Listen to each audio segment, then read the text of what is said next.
Good morning दोस्तों। BSc second year के अंतर्गत जैसा कि आप जानते हो, हमने आपके लिए अवकल समीकरणों के हल कितने प्रकार के होते हैं, व्यापक हल यानी कि जनरल सॉल्यूशन, विशिष्ट हल यानी पर्टिकुलर सॉल्यूशन, विचित्र हल यानी कि सिंगुलर सॉल्यूशन, इनके बारे में हमने आपको बता दिया था।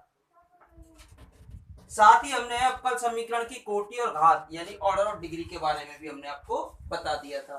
और यहाँ पर हम प्रथम कोटि और प्रथम घात के अवकल समीकरणों के हल ज्ञात करेंगे। तो देखिए, प्रथम कोटि और प्रथम घात। प्रथम कोटि यानी कि अवकलन केवल कितनी बार होना चाहिए? एक बार, और घात भी कितनी हो? एक हो। तो अवकलन एक बार है और इसमें पावर भी कितनी है? 1 है। प्रथम कोटि और प्रथम घात के अवकल समीकरणों के हल की बात कर रहे हैं हम यहाँ पर।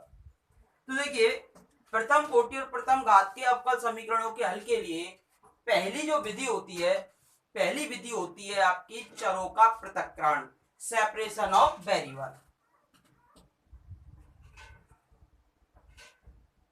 Separation of variables method. ये मेथड क्या कहता है? यदि x वाले पद अलग हो जाएं और y वाले पद अलग हो जाएं, यानी x वाले पद सेपरेट हो जाएं और y वाले पद सेपरेट हो जाएं, तो आसानी से आप उनका क्या कर सकते हो? इंटीग्रेशन। देखिए, f1x dx और f1y dy, ये y वाले पद हैं केवल, ये x वाले पद हैं। ये फंक्शन है केवल x का, ये फंक्शन है केवल y का। x वाले पद अलग हो गए, y वाले पद अलग हो गए, और दोनों को आपने क्या कर दिया? इंटीग्रेशन कर दिया। तो ऑन इंटीग्रेशन या समाकल करने पर, समाकल करने पर f1x dx f2y dy, और यहाँ पे समाकलन नियतांक c कांस्टेंट होता है।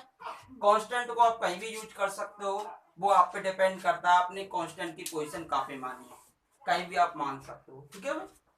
देखिए, अब हम इससे रिलेटेड कुछ क्वेश्चंस ले लेते हैं जिससे आपको ये एक्सरसाइज थोड़ी इजी लगे। तो फर्स्ट ए एक्सरसाइज हमने करा दी थी और हमने आपसे बोला था कि अगर आपको किसी भी क्वेश्चन में कोई प्रॉब्लम आती है तो आप हमसे डिस्कस कर सकते हो। तो देखिए, फर्स्ट वी एक्सरसाइज है आपकी, ये तो हम सॉल्व करा चुके थे। तो क्वेश्चन नंबर फर्स्ट ही दिया हुआ है आपके लिए, dy over dx equal to 1 plus Y square upon 1 plus x square. देखिए, सबसे पहले आपके माइंड में एक ही विचार आना चाहिए, क्या x वाले पद x वाली साइड जा रहे हैं और क्या y वाले पद y वाली साइड जा रहे हैं। यदि x वाले पद और y वाले पद अगर अलग अलग होते हैं तो आप आसानी से उनका क्या कर सकते हो? इंटीग्रेशन कर सकते हो और क्वेश्चन को आसान तरीके से सॉल्व कर सकते हो। देखिए, dy और 1 प्लस वाई स्क्वायर, तो y के नीचे y आ जाएगा और dx x के साथ में चला जाएगा, तो दोनों पद क्या हो रहे हैं? अलग अलग हो रहे हैं। तो देखिए, dy अपॉन ये तो आ जाएगा आपका नीचे 1 प्लस वाई स्क्वायर, dx आपका इधर चला जाएगा और यहाँ से 1 प्लस एक्स स्क्वायर। y वाले पद अलग हो गए, x वाले पद अलग हो गए, अब दोनों का क्या कर दोगे? समाकलन।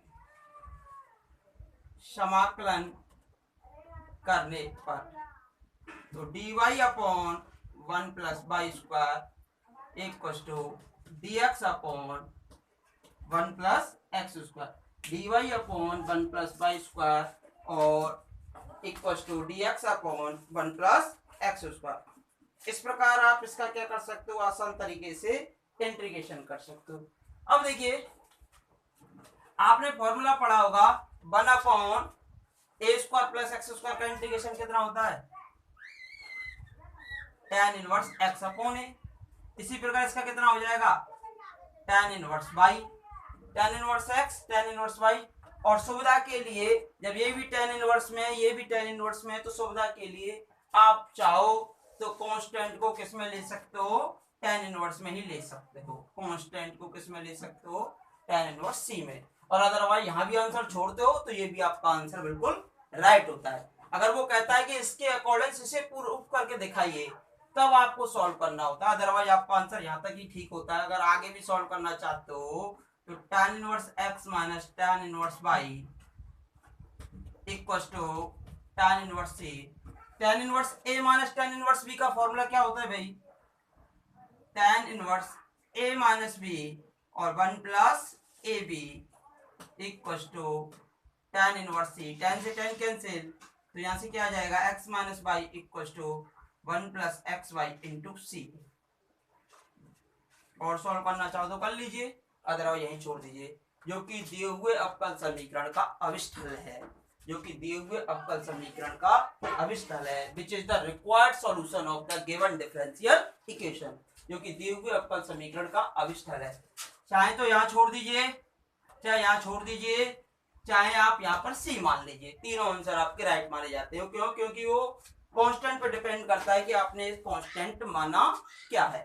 देखिए और क्वेश्चन ले लेते हैं यहां से हम।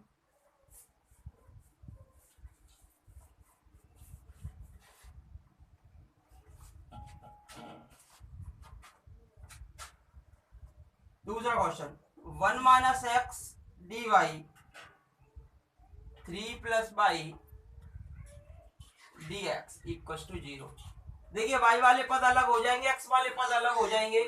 डी वाई के नीचे 3 प्लस वाई और डी एक्स के नीचे 1 माइनस एक्स, तो D Y upon 3 plus Y और यहां से D X upon 1 minus X equal to 0।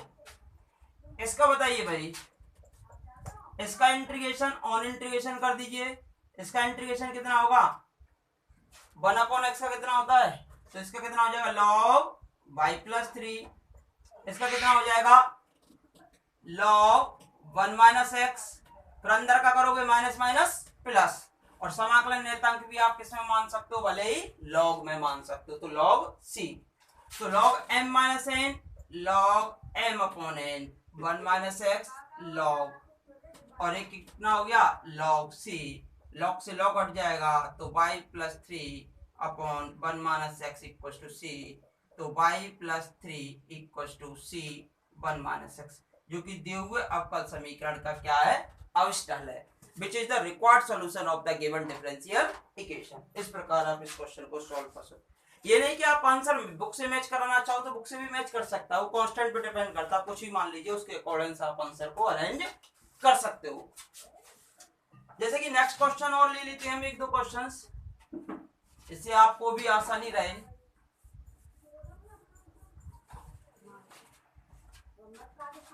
जैसे कि फॉर एग्जांपल के तौर पर क्वेश्चन नंबर 6 ले लेते हैं। dy over D X X Y plus का y upon X Y plus का x। वैसे तो देखिए भाई, इसमें भी x नजर आ रहा है, इसमें y भी है, इसमें भी x है, इसमें भी y भी है, ठीक है। तो क्या सेपरेट हो सकते हैं? क्या चर अलग अलग हो सकते हैं? क्या x वाला पद अलग हो सकता है और y वाला पद अलग हो सकता है? तो ऊपर देखिए क्या कॉमन आ रहा है आपका? y, तो कितना बचा? x plus 1। नीचे कितना कॉमन आ रहा है? x, तो नीचे कितना बचा? y plus 1। क्या x वाले पद अलग हो सकते हैं? क्या y वाले पद अलग हो सकते हैं? अगर x वाले पद अलग हो सकते हैं तो अलग कीजिए, अगर y वाले पद अलग हो सकते हैं तो अलग कीजिए। तो देखिए यहां से ये y प्लस 1 ऊपर चला जाएगा और ये y आपका नीचे आ जाएगा, और इसके साथ में क्या था? dy। अब x प्लस 1 ऊपर है और x नीचे है, तो x प्लस 1 अपॉन x और ये dx ऑन इंटीग्रेशन समाकलन कर दीजिए। अब समाकलन करते हो तो सबसे पहले डिवाइड करेंगे, y से y डिवाइड 1, और ये कितना बचा? 1 अपॉन y dy। यहां से कितना बचा? x से x 1, फिर x का 1 में देंगे तो 1 अपॉन x, कितना बचा? dx। इंटीग्रेशन कीजिए, y इसका कितना होगा? log y, इसका कितना होगा? x, इसका कितना होगा? log x, और वही समाकलन नियतांक कुछ भी आप मान सकते हो c। तो यहां से कितना हो गया आपके पास? इधर ले आइए, y माइनस एक्स प्लस का log, ये हो जाएगा y upon x log m minus n log m upon n और इक्वल टू c। यही छोड़ दीजिए, और सॉल्व करना चाहो तो और कर दीजिए। यही आपका आंसर, जो कि दिए हुए अवकल समीकरण का अविष्ट हल है। और ले लेते हैं एक दो क्वेश्चंस, जिससे आपको और दिक्कत ना आए।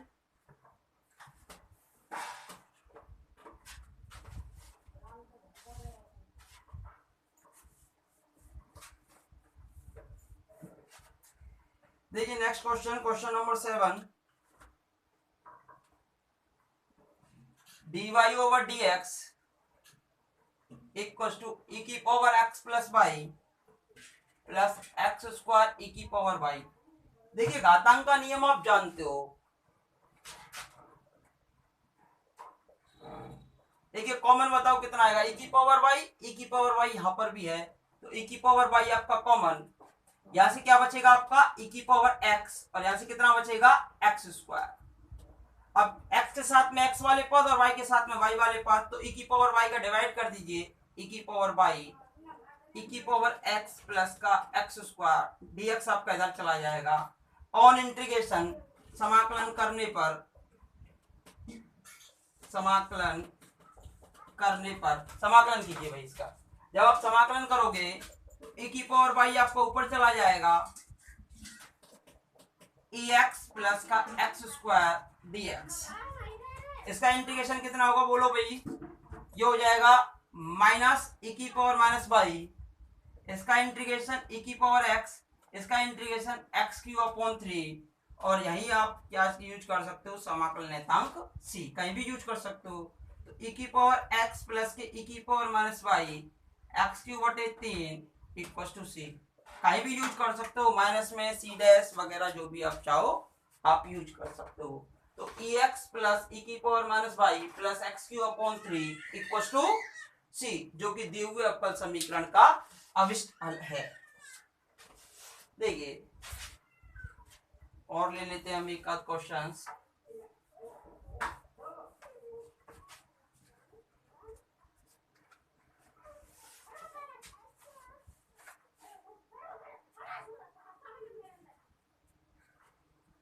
जैसे क्वेश्चन नंबर 12, लास्ट क्वेश्चन इस एक्सरसाइज का। इफ